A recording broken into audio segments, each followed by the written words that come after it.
बाघे वाली लकीर, ये 10 लाख लोगों दी लाशां की हिक दे उत्ते जिहड़ी है वो इकरी हुई है। पंजाबियों दी लाशां सी, हिंदुआं दी, सिखां दी लाशां सी।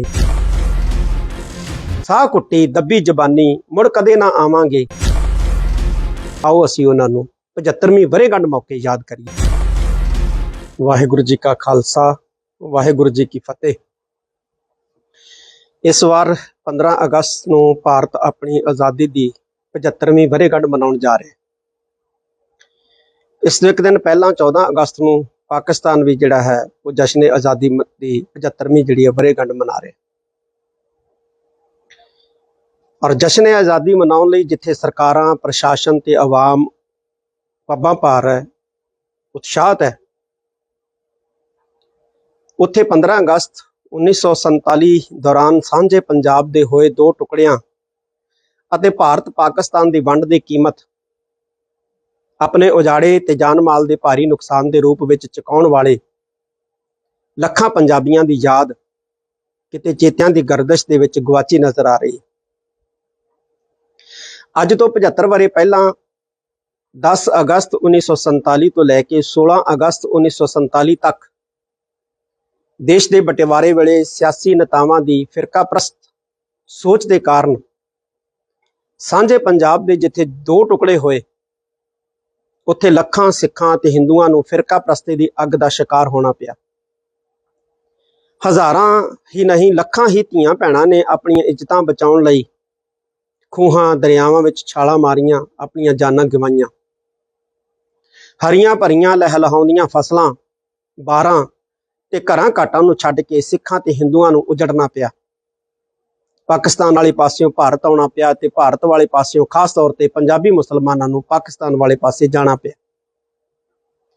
मजहब के जनून दे विच अन्नियां भीड़ां ने अजिहा कोहराम मचाया कि हर पासे लहू ते मिझ दियां नदियां जिहड़ियां सी वह तुरीआं।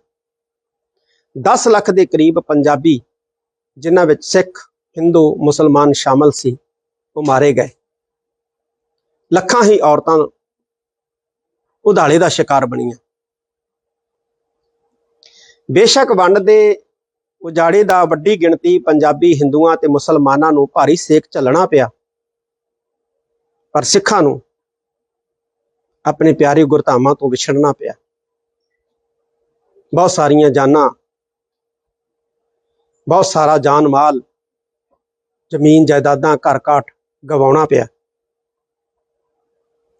झेलम दरिया दे, चनाब दरिया दे बरेते खालसा राज की चढ़त ते सिखां दे दृढ़ता की गवाही भरदियां अटकदियां छल्लां, ननकाणे दे मिठे खूह का पानी, पंजा साहब की दैवी छोह, खालसा राज की साखी भरदा लाहौर का शाही किला, बाग महल, हवेलियां, घर बार छड्ड के वरदियां गोलियां, बलदियां अग्गां ते चलदे छरियां तो लुक बच के फौजियां दी हिरासत बंदूखां दी छां हेठ साह कुट्टी दबी जबानी मुड़ कदे ना आवांगे आखदियां सिखां नूं अटारी टप्पना पिया।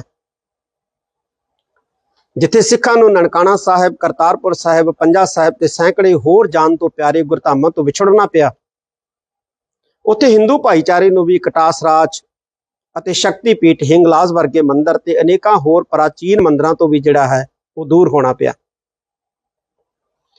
अज समय का एक गेड़ अपना चक्कर कट रहा है। पौनी सदी बीत चुकी है। इस महादीप की हिक दे उत्ते भारत ते पाकिस्तान के रूप दे विच दो देशों दीयां कंडियालियां सरहदां अज भी समूह पंजाबियां खास तौर पर सिखां दा सीना पाड़दियां। इस वार 15 अगस्त नूं जिथे भारत के लोग आज़ादी की 75वीं वरेगंढ मनाउण जा रहे हैं, मैं ये अपील करदा कि आओ असीं उन्हां नूं भी याद करिए जिन्हां ने भारत ते पाकिस्तान की वंड की भारी कीमत चुकाउंदियां अपनियां जानां गवाईयां, अपने घर बार छड्डे, अपने बच्चे जिहड़े है वो छड्ड के आंदे बच्चे अपनी अखां दे सामने कतल हुंदे वेखे।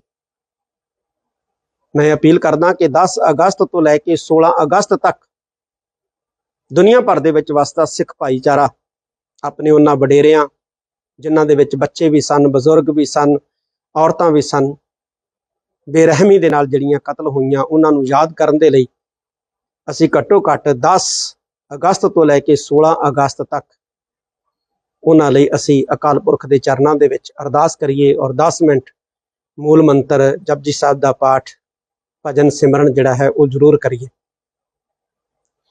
16 ਅਗਸਤ ਨੂੰ ਸ੍ਰੀ ਅਕਾਲ ਤਖਤ ਸਾਹਿਬ ਤੇ ਵੀ 9 ਵਜੇ ਇਹਨਾਂ ਜਾਨਾਂ ਗਵਾਉਣ ਵਾਲੇ ਬੱਚਿਆਂ, ਬਜ਼ੁਰਗਾਂ, ਨੌਜਵਾਨਾਂ, ਇਸਤਰੀਆਂ ਦੀ ਲਈ ਅਰਦਾਸ ਜਿਹੜੀ ਹੈ ਸ੍ਰੀ ਅਕਾਲ ਤਖਤ ਸਾਹਿਬ ਤੇ ਸੁਬਾਹ 9 ਵਜੇ ਜਿਹੜੀ ਹੈ ਉਹ ਕੀਤੀ ਜਾਏਗੀ। ਮੈਂ ਵੱਧ ਤੋਂ ਵੱਧ ਸੰਗਤ ਨੂੰ 9 ਵਜੇ ਸ੍ਰੀ ਅਕਾਲ ਤਖਤ ਸਾਹਿਬ ਤੇ 16 ਅਗਸਤ ਨੂੰ ਕੀਤੀ ਜਾ ਰਹੀ ਇਸ ਅਰਦਾਸ ਦੇ ਵਿੱਚ ਸ਼ਾਮਲ ਹੋਣ ਦਾ ਸੱਦਾ ਦਿੰਦਾ। 10 ਅਗਸਤ ਤੋਂ ਲੈ ਕੇ 16 ਅਗਸਤ ਤੱਕ ਦੁਨੀਆ ਭਰ ਦੇ ਸਿੱਖ ਔਰ ਮੈਂ ਹਿੰਦੂਆਂ ਨੂੰ ਵੀ ਅਪੀਲ ਕਰਦਾ ਕਿ ਉਹ ਵੀ ਆਪਣੇ ਵਡੇਰਿਆਂ ਨੂੰ ਯਾਦ ਕਰਨ ਦੇ ਲਈ ਆਪਣੇ ਮੰਦਰਾਂ ਦੇ ਵਿੱਚ 10 ਅਗਸਤ ਤੋਂ ਲੈ ਕੇ 16 ਅਗਸਤ ਤੱਕ ਜ਼ਰੂਰ ਪ੍ਰਾਰਥਨਾਵਾਂ ਕਰਨ। ਕਿਉਂਕਿ ਇਹ ਵਾਘੇ ਵਾਲੀ ਲਕੀਰ, ਇਹ 10 ਲੱਖ ਲੋਕਾਂ ਦੀਆਂ ਲਾਸ਼ਾਂ ਦੀ ਹਿੱਕ ਦੇ ਉੱਤੇ ਜਿਹੜੀ ਹੈ ਉਹ ਇਕਰੀ ਹੋਈ ਹੈ ਤੇ ਉਹ 10 ਲੱਖ ਲੋਕਾਂ ਦੀਆਂ ਲਾਸ਼ਾਂ ਉਹ ਪੰਜਾਬੀਆਂ ਦੀਆਂ ਲਾਸ਼ਾਂ ਸੀ, ਹਿੰਦੂਆਂ ਦੀਆਂ, ਸਿੱਖਾਂ ਦੀਆਂ ਲਾਸ਼ਾਂ ਸੀ, ਮੁਸਲਮਾਨਾਂ ਦੀਆਂ ਲਾਸ਼ਾਂ ਸੀ। ਆਓ ਅਸੀਂ ਉਹਨਾਂ ਨੂੰ 75ਵੀਂ ਵਰ੍ਹੇਗੰਢ ਮੌਕੇ ਯਾਦ ਕਰੀਏ। ਵਾਹਿਗੁਰੂ ਜੀ ਕਾ ਖਾਲਸਾ, ਵਾਹਿਗੁਰੂ ਜੀ ਕੀ ਫਤਿਹ।